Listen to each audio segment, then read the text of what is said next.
오늘은 예수님께서 전해주신 팔복의 두 번째입니다. 애통하는 자는 복이 있나니 그들이 위로를 받을 것이며. 지난 시간에도 말씀드렸지만 예수님께서 복을 선포하실 때 세 가지 부분으로 되어 있습니다. 먼저 복의 선포가 있습니다. 복되다라고 선포하시고, 그 다음에 이 복된 사람의 상태에 대해서 말을 합니다. 그 상태가 무엇입니까? 애통하는 자는, 이 복된 사람의 상태입니다.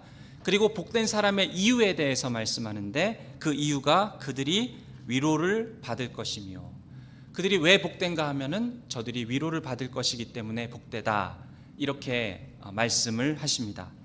이 애통이라는 말, 다른 말로 표현하면은 슬픔이죠.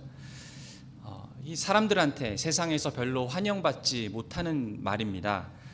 특히 예수를 믿지 않는 분이 들으면 이상하다라고 여길 수 있는 말이죠. 어떻게 그렇게 복 있는 사람이 슬퍼하고 애통해할 수 있는가? 복이 있다면은 기쁘고 행복해야 되는 것 아닌가? 이렇게 물어보는 것이 당연합니다. 예수님의 말씀을 그대로 번역해 보면 행복하겠다, 슬픔이 가득한 자여, 이런 뜻입니다. 슬퍼하는 자가 행복하다, 애통해하는 자가 기쁨을 누린다, 이런 뜻입니다. 그러니까 이런 말을 듣는 사람들은 잘 이해가 되지 않는 것이죠.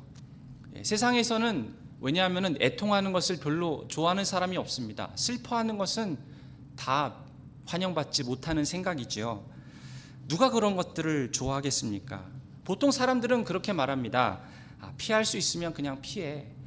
뭐하러 머릿속에 그렇게 골치 아프게 생각하면서 살아. 그냥 우리 다 잊고 살자. 우리 그냥 행복하자. 이런 것들이 바로 세상에 있는 많은 사람들이 갖고 있는 생각입니다. 교회에서도 비슷한 말을 합니다. 우리가 예수를 잘 믿고 성령 충만하면 그러면 우리는 슬픔을 겪지 않을 거야.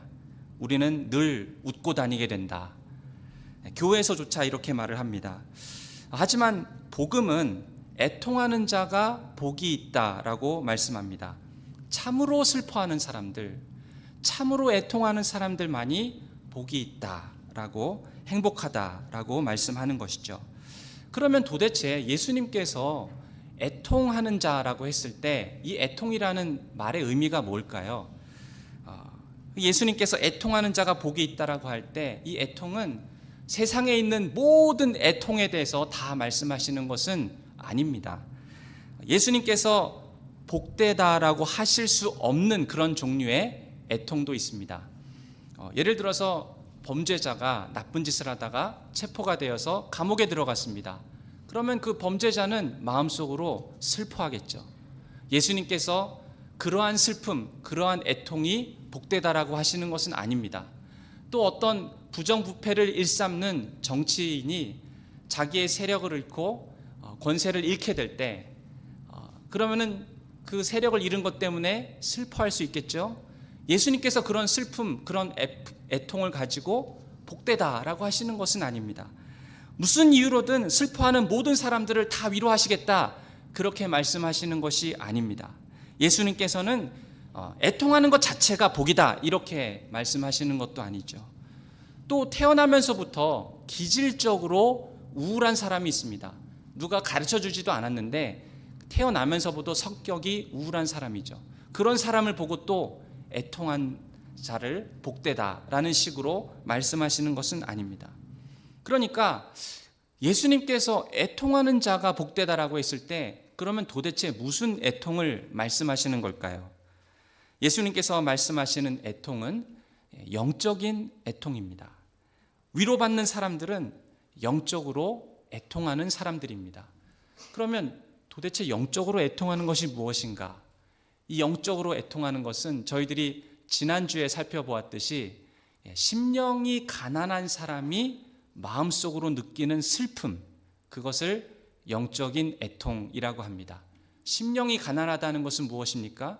심령이 가난한 것은 나의 구원을 위해서, 나의 이런 할 수 없음과 내 스스로 나를 구원할 수 없는 그러한 자원이 나에게 하나도 없다는 것을 발견하고, 전적으로 누군가가 나에게 도움을 주지 않으면 나는 살 수도 없고 구원받을 수도 없구나. 그러한 철저한 자기의 무력함을 인정하고 누군가의 도움의 손을 구할 수밖에 없는 그러한 자신을 발견하는 상태, 그것이 바로 심령이 가난한 것이죠. 그래서 누군가의 도움이 절실하게 깨닫게 되는 그때에 우리의 마음속으로 자연스럽게 이 슬픔이라는 감정이 올라오게 됩니다. 저희가 지난 시간에 살펴보았지만 이 심령이 가난함과 그리고 애통이라는 이 개념은 구약 성경 이사야 61장 1절과 2절에 있는 내용이 바로 그 원 내용을 담고 있는 구절이죠. 이사야서 61장 1절과 2절 내용을 다시 한번 보겠습니다. 주 여호와의 영이 내게 내리셨으니 이는 여호와께서 내게 기름을 부으사 가난한 자에게 아름다운 소식을 전하게 하려 하심이라. 나를 보내사 마음이 상한 자를 고치며 포로된 자에게 자유를, 갇힌 자에게 노임을 선포하며 여호와의 은혜의 해와 우리 하나님의 보복의 날을 선포하여 모든 슬픈 자를 위로하되. 1절과 2절 말씀, 이사야 말씀은 이스라엘 백성들이 하나님을 대해서 반역하고 우상 숭배를 하였기 때문에 하나님께서 바벨론이라는 강국을 들어서 이스라엘 백성들을 포로로 잡아갔던 그 사건이 바로 이 말씀의 배경입니다. 마태는 여기 보니까 가난한 자에게 아름다운 소식을 전하게 하려 하심이라. 이 구절을 가지고 마태는 이것을 가지고 심령이 가난하다라고 강조했습니다. 이 포로로 잡혀간 사람들의 마음이 가난하다라는 것이죠. 포로로 끌려간 사람들은 그 삶이 너무 혹독한 것을 경험합니다. 손발이 쇠사슬에 묶여 있고 거기에서 아무런 그런 자유도 없고 거기에 묶여서 살아야만 되는, 언제 내가 다시 구원을 받아서 내 땅인 예루살렘으로 돌아갈까? 내 주변에 같이 끌려온 사람들을 쳐다봐도 다 나 같은 신세이고, 그리고 나를 위해서 손을 뻗어서 구원해 줄 사람이 아무도 없는, 내 스스로도 이 모든 상황을 이겨낼 수 있는 그런 자원도 없고 실력도 없고 능력도 없는 그런 자기 자신을 발견할 뿐만 아니라 철저하게 누군가의 도움이 없이는 나는 이 상황에서 벗어날 수도 없고 구원받을 수도 없구나라는 그러한 마음속의 깨달음의 상태, 그것이 심령의 가난함이죠. 그런데 그 마음이 가난해져 있을 때 이 포로들은 그때 그 마음속으로부터 슬픔이 올라옵니다. 비참함이 올라옵니다. 그래서 2절에 보니까 여호와의 은혜의 해와 우리 하나님의 보복의 날을 선포하여 모든 슬픈 자를 위로하되. 하나님께서 그렇게 포로 가운데 잡혀있는 자들에게 앞으로 하나님께서 저들을 자유케 하실 것이고 저들의 슬픔을 내가 위로해 주겠다라고 미리 약속을 해 주시는데요. 그 말씀을 선포하셨던 것이죠. 포로 생활을 하는 도중에 이스라엘 백성들은 이 애통과 슬픔의 나날들을 보냅니다. 가난한 사람, 포로로 잡혀있는 사람들이 느낄 수 있는 감정은 철저하게 무기력함, 그리고 죄책감, 후회하는 마음, 그리고 아무것도 할 수 없는 답답함, 그리고 외로움, 그리고 지금까지 살아온 삶에 대한 공허감이 밀려오는 것입니다. 그렇게 애통해하고 있는 사람들의 자연스러운 반응은 누군가가 나를 도와주면 좋겠다, 누군가가 나를 구원해주면 좋겠다 라는 그런 슬픔과 함께 부르짖고 붙잡고 싶은 마음을 갖게 되는 것이죠. 그들이 대망한 것은 무엇입니까? 바로 앞으로 오셔서 하나님의 이 예언의 말씀을 성취하시고 가난한 자를 자유케 하고 그리고 억눌린 자에게 생명을 주고 마음이 슬픈 자들을 위로하는 그분이 이제 오실 것인데, 그분이 바로 메시아라는 사실입니다. 그 메시아를 기대하고 대망하면서 그분이 우리를 구원해 주실 것이고, 이런 답답함과 비참함과 죄책감과 공허함과 슬픔에서 우리를 구원하실 분, 그 하나님을 찾고 그 메시아를 부르짖고 나를 좀 도와줬으면 좋겠다, 나를 여기서 벗어나게 해줬으면 좋겠다, 그렇게 부여잡는 그러한 마음, 우리를 구원해 주세요, 나를 살려주세요, 그것이 바로 애통이라는 것입니다. 자기의 철저한 절망과 무능을 보면서 하나님 나를 좀 도와주세요, 하나님 나를 좀 살려주세요, 그것이 애통이라는 것입니다. 그래서 심령이 가난한 사람은 슬픔이 무엇인 줄 압니다. 이 사람들은 애통을 합니다. 그냥 애통이 마음속에 있어도 모르는 척하고 스스로 자기를 속이면서 난 괜찮아, 세상이 원래 그런 걸, 인생은 원래 그런 거야, 그러면서 그렇게 아무렇지도 않게 넘기는 것이 아니라, 이 애통하는 사람, 슬퍼하는 사람은 자기의 감정을 스스로 숨기려고 하질 않습니다. 진짜 자기의 모습을 대면해 보면은 슬퍼하지 않을 수 없는 그러한 자기를 발견하게 됩니다. 자기의 철저한 무능과 죄와 절망을 보면은 슬퍼할 수밖에 없는 것이죠. 내가 내 영의 상태를 보면은 그것이 나를 슬프게 하고 애통하게 만듭니다. 그런데 예수님께서는 그렇게 애통하는 자들을 위로해 주실 것이라고 약속하셨습니다. 그래서 참된 그리스도인은 무엇을 가지고 애통해야 할까요? 두 가지를 가지고 보통 애통해야 합니다. 참된 그리스도인이 애통해야 하는 첫 번째는 자기의 죄 때문에 애통해야 합니다. 자기의 죄를 후회하는 마음을 갖습니다. 진실로 거듭나고 진실로 예수를 믿고 구원받은 사람은 그 마음속에 먼저 무엇이 찾아왔습니까? 자기 죄를 깨닫게 되고 그 죄를 슬퍼하는 마음을 먼저 경험하게 됩니다.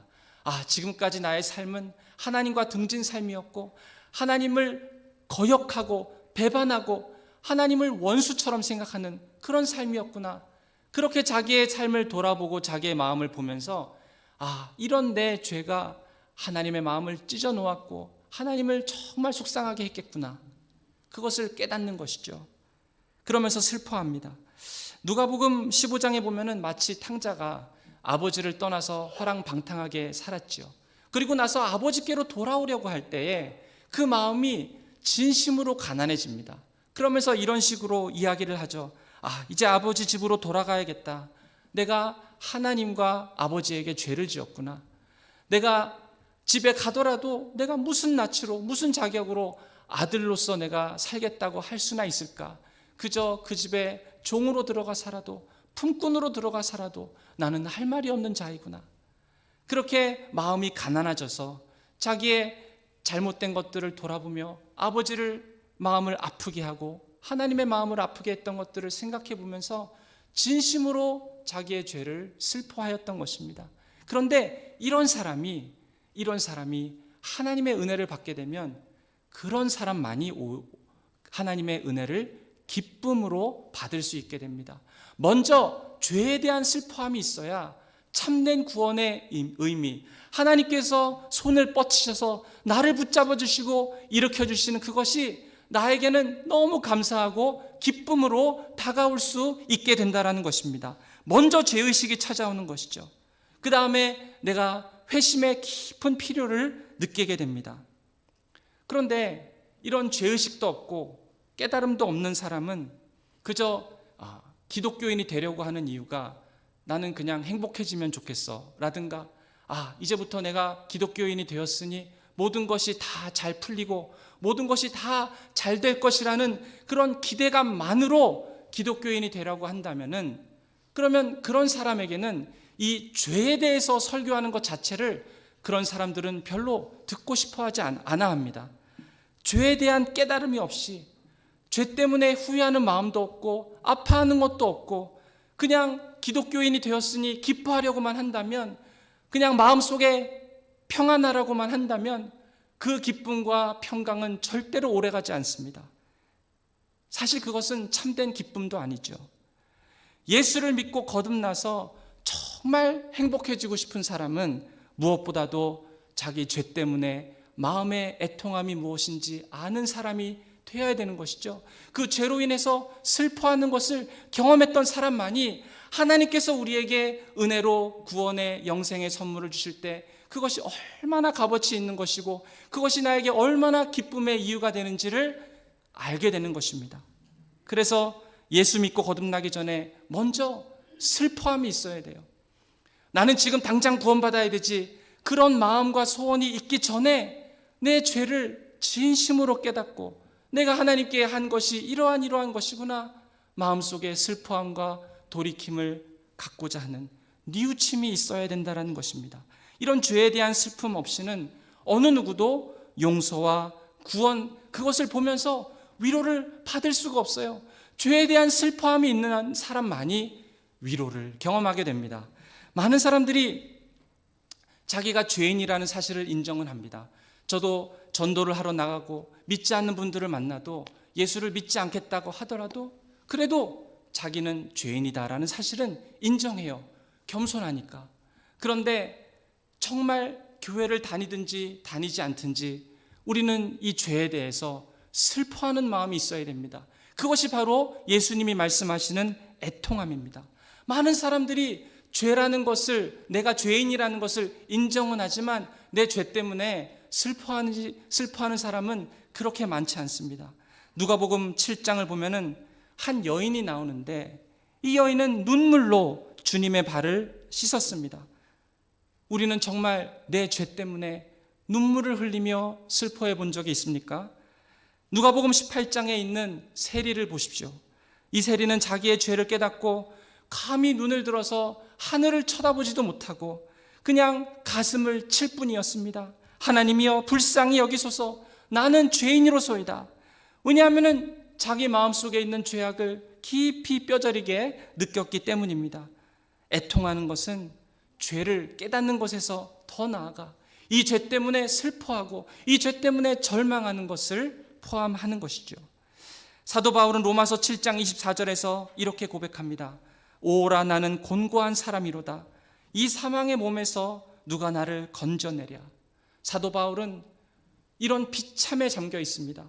기독교인은 자기 자신이 죄인이기 때문에 그 죄인인 자기의 모습을 보면서 철저하게 실망하고 철저하게 절망하는 그런 것들을 적어도 삶에 한 번은 통과해 본 사람이 기독교인입니다.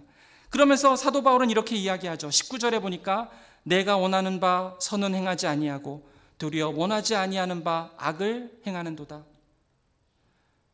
그리스도인은 내가 하나님 앞에서 정직하게 행하고 선하게 행하고 하나님이 기뻐하시는 일을 하고 싶어 함에도 불구하고 그러나 내 마음속에 도대체 뭐가 들어있길래 왜 이렇게 하나님의 마음을 속상하게 하는 일을 찾아서 결정함으로 죄를 짓는 것일까? 여전히 악을 행하는 자기를 보면서 자기 마음속에 있는 죄와 연약함에 속상해합니다. 자기에게 그러면서 물어보는 것이죠. 도대체 내 마음속에 뭐가 있길래 나로 하여금 이런 죄를 결정하게 하는가? 왜 이런 행동을 하게 하는가? 어째서 나는 막 화가 치밀어 오르는 이것을 주체할 수가 없지? 왜 나는 한번 마음에 맺힌 것을 잘 풀지를 못할까?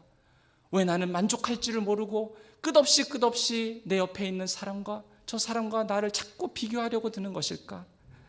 왜 다른 사람들에 대해서 배려하지 못하고 자꾸 내 목소리, 내 원하는 것만 주장할까? 도대체 내 속에 뭐가 있길래 내가 원하지 않는 그것을 나는 왜 자꾸 하고 있는 것일까? 이렇게 물어야 하는 것입니다.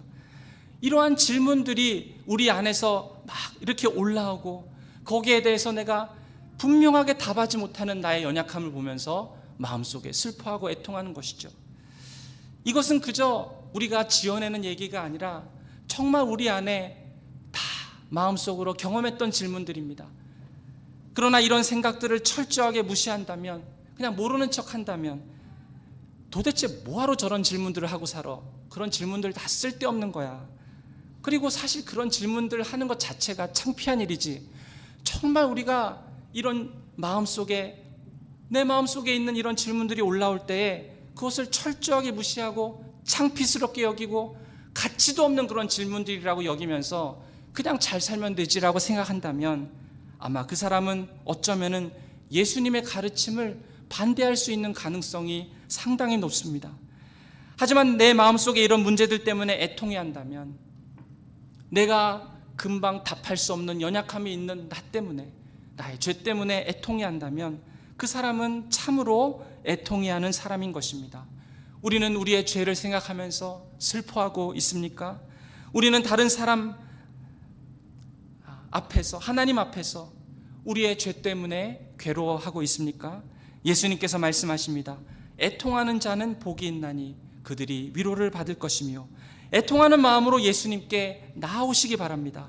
예수님께서 여러분을 위로하실 것입니다. 또한 우리가 참된 그리스도인으로서 애통해야 한다면 첫 번째가 나의 죄를 애통해야 한다라고 말씀을 드렸지요. 두 번째로는 다른 사람의 죄를 보면서 애통해야 하는 것입니다. 다른 사람의 잘못, 그 사람의 무너짐을 보면서 우리 마음속에 아무 상관도 하지 않고 사는 것이 아니라 그것이 마치 나의 문제인 것처럼 애통해야 하는 것입니다. 그 사람에게 복이 있는 것이죠. 단순히 다른 사람의 죄악뿐만 아니라 이 세상 가운데 관영에 있는 잘못된 것과 불의를 보면서 그냥 나와는 상관없다라고 생각하며 사는 것이 아니라 마음속에 애통해야 하는 사람, 그 사람이 복이 있다라는 것입니다. 그런데 예수님의 모습을 보십시오. 예수님께서 성경에 보면은 예수님께서 눈물을 흘리시고 우셨다라는 그런 표현이 단 2번 나옵니다. 그 2번을 보면은 모두 다 다른 사람의 죄 때문에 우셨어요. 예수님께서 요한복음 11장에 보면은 나사로의 무덤 앞에서 우십니다. 이 죄의 결과가 사람들 가운데 이 죄가 들어왔을 때 그 죄 때문에 우리의 삶 가운데 고통이 오고 죽음이 찾아오고 절망이 찾아오지 않았습니까? 그 죄의 결과 때문에 처참하게 무너진 사람들의 삶을 보면서 예수님께서는 그것을 보면서 마음속에 안타까워하시고 예수님께서는 우셨습니다. 또 예수님께서 우신 장면은 누가복음 19장에 보면은 예루살렘이 죄로 망가져 있는 것을 보면서 예수님께서 우셨습니다. 그 죄 때문에 예루살렘에 있는 사람들이 얼마나 하나님을 대적했는지, 하나님의 마음을 찢어 놓았는지 그 사람들의 죄악된 모습을 보면서 하나님의 이름이 땅에 떨어지고 하나님의 거룩하심을 사람들의 말과 행동에 짓밟히는 것을 보면서 예수님께서는 많이 우셨습니다. 세상 사람들이 가지고 있는 표현은 이겁니다. 먹고 마시고 잘 살자, 우리 행복하자, 즐기자. 세상 사람들은 웃으면서 말하기를 너무 그런 죄 때문에 집착해야 하지 마라. 다른 사람들이 죄 가운데 살면은 그 사람이 다른 사람에게 피해를 주는 것도 아니고 그 사람이 내 삶 가운데 간섭하는 것도 아니고 그냥 마음대로 살게 내버려둬라. 즐기고 재미있고 행복하고 먹고 마시면 될 일이지 뭐하러 다른 사람의 죄악에 대해서 거기에 대해서 생각하고 사냐. 그렇게 세상 사람들은 이야기하고 그것이 지금 우리가 살고 있는 이 토론토 이 지역의 풍조입니다. 정죄하지 말라 그러죠. Don't judge라 그래요. 정죄하는 거가 이 세상 사람들이 굉장히 혐오하는 것 중에 하나입니다. 판단하지 말라라는 것이죠. 정죄하지도 말고 그 사람을 바꾸려고 하지도 말고 그냥 내버려둬라. 그 사람이 알아서 바뀌면 그때 그 사람을 칭찬해 주면 될 일이지. 이런 식으로 생각하고 사는 풍조가 이 사회에 만연되어 있습니다. 그러니까 판단하는 것 자체가 잘못이라고 그렇게 가르치는 것이죠. 다른 사람이 잘못하는 것이 있으면 그 사람이 그거에 대해서 책임지고 그 사람이 알아서 해결하면 될 일이라고 생각을 합니다. 그러니까 나에게 피해 주지 않고 남에게 피해 주지도 않고 내가 마음대로 하고 살고 내 행동에 대해서 내가 책임지면 될 일이지. 그러니까 그 사람에 대해서 잘잘못을 말할 것도 없고 따질 것도 없고 잘못한 게 보이면 그냥 모르는 척하고 아예 정죄 자체를 하지 말고 판단 자체를 하지 말아라. 입 막고 살아라. 그것이 바로 이 토론토의 문화입니다. 그래서 톨러런트 문화라고 하죠. 워낙 다양한 민족이 살고 있기 때문에 사람들 생각이 다르기 때문에 웬만하면 그냥 받아줘라. 죄 짓는다? 나에게 피해 주지 않아도 그냥 받아줘라. 그 사람이 책임지면 될 일이지. 이러한 톨러런트 문화가 이곳에 팽배해 있습니다. 절대로 잘못하는 거 뻔히 알면서도 판단하지 않습니다. 정죄하지 않습니다. 그것이 오히려 미덕이라고 가르쳐요. 서로 상관하지 않고 사는 그런 문화가 여기에 있는 것이죠. 이런 세상의 문화는 성경이 말하는 것과 정반대입니다.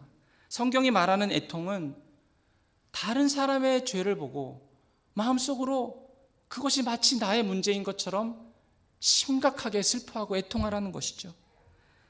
애통과 슬픔으로 머물지 말고 심지어는 그것을 나의 문제인 것처럼 책임지려고 하고 변화를 일으키려고 하고 그 죄를 사랑으로 말해주라 라고까지 성경은 말씀하고 있습니다. 잘못된 것이 있으면 그냥 슬퍼하고만 있지 말고 뭔가 조치를 취할 수 있을 만큼 깊이 슬퍼해라 라고 하는 것이 성경의 말씀입니다. 마태복음 7장 4절과 5절을 보면은 비판하지 말라라는 가르침을 예수님께서 주십니다. 보라, 내 눈 속에 들보가 있는데 어찌하여 형제에게 말하기를 나로 내 눈 속에 있는 티를 빼게 하라 하겠느냐. 외식하는 자여, 먼저 내 눈 속에서 들보를 빼어라. 그 후에야 밝히 보고 형제의 눈 속에서 티를 빼리라. 그러니까 다른 사람에 대해서 비판할 때 내가 외식하는 자가 되면 문제죠. 내 마음, 내 눈 속에 들보가 있으면서 어떻게 다른 사람에게 있는 눈 속에 있는 티를 뽑아내라고 그렇게 정죄할 수 있겠습니까? 그렇게 외식하지 말고 비판하지 말라라는 것이 예수님의 가르침입니다. 그런데 성경은 거기서 멈추지 않습니다. 5절에 계속 보면은 그 후에야 밝히 보고 형제의 눈 속에 티를 빼리라. 너의 들보를 빼었으면 이제 형제의 티를 빼라는 것이죠. 세상에서는 무조건 다른 사람이 실수하고 실패하고 잘못한 것이 있으면 그냥 그 사람이 알아서 하라 그래. 아무 상관하지 말고 정죄하지도 말고 판단하지도 말고 그냥 네 할 일만 잘해. 이것이 바로 세상의 풍조입니다. 그런데 성경에서는 뭐라고 합니까? 그 사람의 잘못과 그 사람의 죄에 대해서 애통해야 하라는 것입니다. 그리고 사랑하는 마음으로 그 형제에게 가서 그 자매에게 가서 형제 그럴 필요 없습니다. 사랑으로 얘기를 하고 적극적으로 사랑하고 연약함과 잘못하는 것이 있다면 그러면 그 사람이 그 잘못을 깨달을 수 있도록 갈라디아서 6장에서 뭐라고 합니까? 온유한 심령으로 그러한 자를 바로잡아야 한다는 것입니다. 다른 사람의 죄, 다른 사람의 그러한 문제들이 있을 때 상관하지 않고 나한테 피해만 안 주면 되지 그런 세상의 풍조를 따르라는 것이 아니라 그리스도인이라면 그 사람의 연약함과 죄를 나의 죄인 것처럼 생각하며 애통해하고 살라라는 것이죠. 교회 안에 어떤 형제가 잘못을 하였으면은 그냥 다른 사람처럼 생각하고 아무렇지도 않게 엮이지도 말고 모르는 척하고 살라는 것이 아니라 기도하고 그 사람의 연약함이 다시 온전해질 수 있도록 마음속으로 품고 사랑하고 언제까지 슬퍼하라는 것입니까? 그 사람에게 찾아가서 사랑으로 권면하고 그 형제가 자매가 바로 잡힐 수 있을 때까지 우리가 슬퍼해야 한다는 것입니다. 그렇게 애통해 할 때 그 사람에게 하나님께서 복이 있다, 위로를 받을 것이다, 그렇게 약속을 하십니다. 그러면 그리스도인이라면 이런 두 가지 이유 때문에 애통해야 합니다. 내 죄 때문에 애통하고 다른 사람의 죄 때문에 애통해야 한다면 그러면 하나님께서, 예수 그리스도께서 그런 자에게 복되다라고 말씀하시는데 그 이유가 무엇입니까? 그가 위로를 받을 수 있기 때문에 위로가 있다라는 것입니다. 어떤 의미에서 복이 되는가? 그 사람에게 위로가 있다라는 것입니다. 정말 자기 죄에 대해서 회개하고 아파하고 슬퍼하고 눈물을 흘리는 사람은 그러면 회개의 자리로 나아갑니다. 내가 하나님의 마음을 아프게 하고 슬프게 했다라는 것을 깨닫고 진심으로 자기의 잘못을 통회하기 시작합니다. 나는 얼마나 비참한 사람인가? 누가 이 사망의 몸에서 나를 건져내겠는가? 죄 때문에 슬퍼하고 철저하게 절망 속에 있는 자기를 발견하게 됩니다. 그럴 때 어떤 위로가 임하게 됩니까? 예수 그리스도께서 흠이 없는 제물로 나의 모든 죄를 위해서 대신 십자가에서 죽으셨고 그 예수 그리스도의 의가 이제는 나에게 옷 입혀져서 그 그리스도의 의가 나의 의가 되고 내 모든 지었던 죄악들은 예수님의 죄가 되어서 마치 내가 십자가에서 내가 죽었어야 했는데 그리스도께서 나를 대신하여 죽으신 그 사실이 나에게 큰 위로로 다가오게 되는 것입니다. 왜냐하면 나는 내 스스로의 죄악된 것들을 내 스스로 내 능력으로 내 죄를 해결할 수도 없고 사람들이 많이 이러한 거짓말에 속아서 살고 있지 않습니까?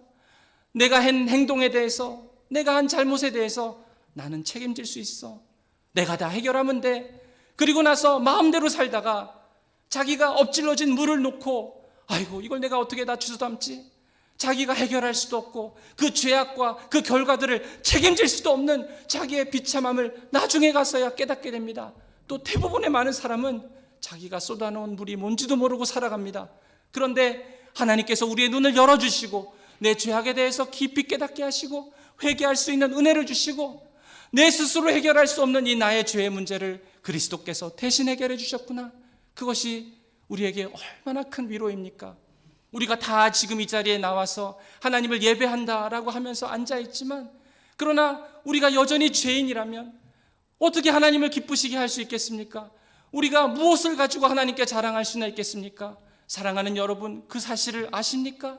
영원 전부터 영원 후까지 하나님께서 기뻐하시고 하나님의 높으신 공의와 하나님의 거룩하심을 온전히 만족시킬 수 있는 예배는 오직 단 하나였습니다. 그 예배가 바로 예수 그리스도께서 십자가에서 죽으신 그 희생제사였습니다. 그 예수님의 희생제사만이 하나님의 높으신 공의를 온전하게 만족시킬 수 있고, 하나님의 진노와 이 땅을 향해서 죄를 가지고 있는 그 하나님의 그 모든 저주를 다 없애버릴 수 있는 단 하나뿐인 제사였습니다.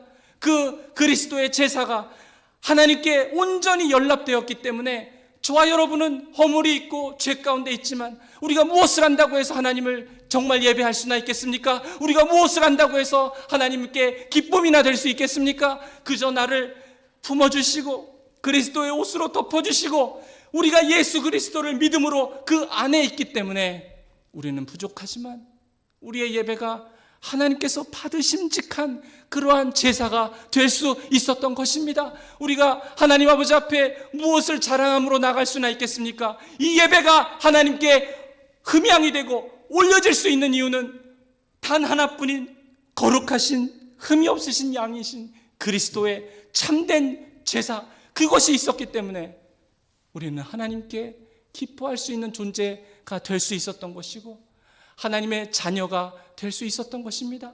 여러분, 그 위로를 아십니까? 이 자리에 우리가 하나님을 참으로 예배할 수 있는 그 근거가 그리스도의 십자가의 영광이었다라는 사실을 우리가 알게 될 때에 나의 예배가 하나님께 정말 올려드려질 수 있을까?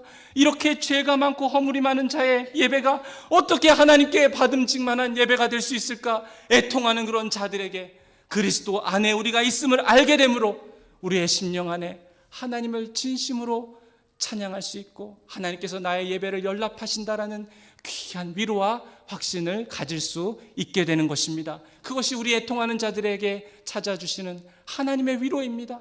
사랑의 여러분, 죄 때문에 애통하는 것은 그저 회심하기 전에만 일어나는 일은 아닙니다. 정말 죄에 대해서 슬퍼하는 사람만이 하나님의 구원의 은총을 기뻐할 수 있지만은, 그러나 우리의 삶을 돌아보십시오. 믿고 난 이후에도 기독교인이라면 반복해서 아마 평생을 그렇게 애통해하면서 살게 됩니다. 왜냐하면 우리 마음속에 있는 죄를 알기 때문이지요. 찔림이 있고 그 죄 때문에 마음이 너덜너덜해지고 그것 때문에 낙심하고 또 애통해합니다. 자기가 지었던 과오를 떠올려 보면서 당장 어디 쥐구멍이라도 있으면 숨어 들어가고 싶어요. 자기가 이전에 했던 말이나 자기의 행동에 대해서 생각해 보면 얼굴이 벌개지고 어떻게 어디다 시선을 둬야 될지 모르는 그런 적이 우리가 다 있지 않습니까? 그것 때문에, 내 실수 때문에, 내 잘못 때문에 다른 사람들이 고통받았던 것들을 생각하면 마음속에 아픔이 있고 내가 왜 그랬을까라는 슬픔이 있습니다. 너무 미안해서 얼굴을 들 수조차 없게 됩니다. 그럴 때 어떻게 해야 됩니까? 우리의 아무것도 없는 이 빈손을 다시 내밀어서 그 십자가를 다시 붙들어야 됩니다. 그러면서 다시 용서를 경험하게 되는 것이죠. 우리가 만일 우리 죄를 자백하면 저는 미쁘시고 의로우사 우리 죄를 사하시며 모든 불의에서 우리를 깨끗게 하실 것이요, 하나님의 그 용서의 은혜가 우리에게 찾아올 때에 그때 그것이 우리에게 위로가 될 줄로 믿습니다. 사랑하는 여러분, 우리가 평생을 살아가면서 예수 그리스도의 십자가를 붙잡지만 떠나지 않는 죄의 연약함이 우리 가운데 있는 것을 알 때에 우리 안에 이러한 유혹과 도전과 질문들이 떠오를 수 있습니다. 나는 정말 이런 연약함으로부터 벗어날 수 있을까? 이런 죄악으로부터 나는 완전히 깨끗해지고 이것들을 이겨낼 수 있을까? 물론 성경에서는 이 죄악이 우리가 죽는 날까지 떠나지 않을 것이라고 이야기를 합니다. 요한일서 1장 8절은 이렇게 말합니다. 만일 우리가 죄가 없다고 말하면 스스로 속이고 진리가 우리 속에 있지 아니할 것이요, 그래서 어거스틴 같은 성인도 죽는 그 침상에 이르기까지 매일 하나님 앞에 회개를 할 수밖에 없었던 것이죠. 이 죄는 떠나지 않습니다. 그렇다고 해서 여러분 속지 마십시오. 나도 어찌할 수 없는 이 죄 그냥 평생 달고 살아야지. 어차피 죄는 나와 같이 뒹굴게 돼 있으니 이거는 이겨낼 수도 없고 나는 이제 거룩해질 수도 없고 그냥 그렇게 살아야지. 절대로 그러라는 말이 아닙니다. 그리스도인들이 죄 때문에 지배를 당하고 그렇게 패배당할 수 있는 순간이 있을지는 모르지만 우리가 알아야 될 것은 근본적으로 예수 그리스도를 믿게 되는 그 순간 이 죄는 등뼈가 부서진 것입니다. 이전에는 우리 위에 앉아서 우리를 농락하고 지배하고 우리에게 겁박하는 것이 죄였다면 이제 예수 그리스도를 믿고 나서는 이 죄는 등뼈가 부러져서 그냥 우리 눈앞에 벌벌벌 기는 그러한 상태가 된 것이죠. 무엇을 말합니까? 우리가 신분이 바뀌었다라는 것입니다. 사망에서 생명으로 옮겨진 것입니다. 어둠 가운데 있다가 빛 가운데로 옮겨진 것입니다. 그러면 우리에게 무엇이 약속됩니까? 나는 그리스도의 형상으로 변화될 수밖에 없다라는, 하나님께서 우리의 손을 꽉 붙잡아 주시고 우리의 모든 연약함을 이겨낼 수 있도록 하나님께서 우리를 이끌어 갈 것임을 우리는 확신할 수 있게 됩니다. 그 말씀의 약속 때문에 우리는 위로를 얻게 되는 것이죠. 갈라디아서 5장 16절에서 바울은 말합니다. 내가 이르노니 너희는 성령을 따라 행하라. 그리하면 육체의 욕심을 이루지 아니하리라. 성령을 쫓아 행할 때에 하나님께서 우리의 삶 속에 그런 모든 삶의 연약함과 죄악들을 이겨낼 수 있다라는 그러한 약속을 주셨습니다. 뿐만 아니라 그 성령과 함께 행할 때에 우리의 삶을 통해서 성령의 열매가 맺혀질 것이라고 약속해 주셨습니다. 이런 많은 약속들을 우리가 읽게 될 때에 우리의 마음속에 이것이 위로로 찾아오는 것입니다. 우리가 그리스도인들이 마지막으로 영광스러운 그날을 저희들은 다 바라보고 있습니다. 천국에서 하나님 아버지를 만나는 그 날을 우리가 바라보고 있습니다. 다시 다가올 영광을 바라보고 있기 때문에 그 영광이 우리에게 위로가 되는 것입니다. 죄 때문에 이 세상에는 참 비참함이 있습니다. 죄의 결과 때문에 찾아오는 슬픔이 있습니다. 애통함이 있습니다. 죽음이 있습니다. 그런데 그 하늘나라에 이제 가게 되면은, 그 영광스러운 하나님을 만나게 되는 그날이 오면은 우리는 이런 모든 죄로부터 완전히 벗어나게 됩니다. 마음속에 유혹을 받을 일이 없고 오히려 우리 마음속에 이 세상에 살면서 그렇게 힘들고 죄 때문에 상했던 우리의 마음이, 눈물을 흘렸던 그 모든 눈물들이 우리 예수님께서 우리를 만나시고 다 닦아주실 것입니다. 그곳에서 우리 예수 그리스도를 다시 만날 때에 거기에는 참된 평강과 만족과 회복과 위로가 있습니다. 이 땅에서 평생을 이렇게 예수 그리스도와 함께 걸어왔지만은 그러나 순간 우리 마음속에 깨닫지 못하고 지나갔던 순간들이 있습니다. 그리고 나서 천국에 가서 예수님을 만나게 되었을 때 내가 이 포로와 같은 삶 속에서도, 흑암 중에서도, 사망의 음침한 골짜기를 걷고 있을 때에도 우리 예수님께서는 나의 손을 꼭 붙잡아주고 계셨구나. 내가 그때는 잘 몰랐지만 하나님을 만나게 되고 예수님과 같이 부둥켜 안으면서 이 모든 삶의 여정과 과정 속에 예수님께서 나와 함께 하셨다라는 사실을 우리가 깨닫게 되면서 우리의 심령 가운데 위로를 얻게 될 것입니다. 이 땅 가운데서 우리가 위로를 얻는 것은 하나님께서 그 애통하는 그 순간 우리와 함께 하시고 그 빈 마음과 텅 빈 공간을 하나님의 임재로 채워주시기 때문에 우리에게 위로가 되는 것입니다. 저 천국에 가서 왜 그것이 우리에게 위로가 됩니까? 천국이, 거기에 훌륭한 맨션이 많이 우리를 위해서 지어졌기 때문입니까? 이 땅에서 보지도 못했던 그런 귀한 상급들이 천국에 널려있기 때문입니까? 그런 것이 우리에게 위로가 아닙니다. 우리에게 위로는 하나님 바로 자신입니다. 우리에게 복은 하나님, 당신 바로 하나님 자신이십니다. 하나님께서 아브라함에게 창세기 15장에서 이렇게 말씀하셨습니다. 나는 내 방패요 너의 지극히 큰 상급이라. 우리의 자랑과 우리의 상급은 바로 하나님 자신이십니다. 그 하나님께서 우리와 함께 하시고 그 하나님을 우리가 만난다는 그 사실이 그것이 우리에게 영광이고 그것이 우리에게 귀한 위로가 될 줄로 믿습니다. 천국에서 그 하나님을 우리가 만날 것이고 그 천국에서 그 하나님을 우리가 만날 것을 기대하면서 이 땅 가운데 죄로 인해서, 연약함으로 인해서 애통이 있고 슬픔이 있지만, 그러나 우리가 천국을 바라볼 때에 그 모든 것을 뛰어넘을 수 있는 그러한 위로로 하나님께서는 우리를 감싸 주실 것입니다. 애통하는 사람은 복이 있습니다. 그가 위로를 받을 것이기 때문입니다. 이런 하나님의 위로를 다 경험하시는 저와 여러분 되시기를 주님의 이름으로 축원드립니다. 우리 시간 같이 기도하겠습니다.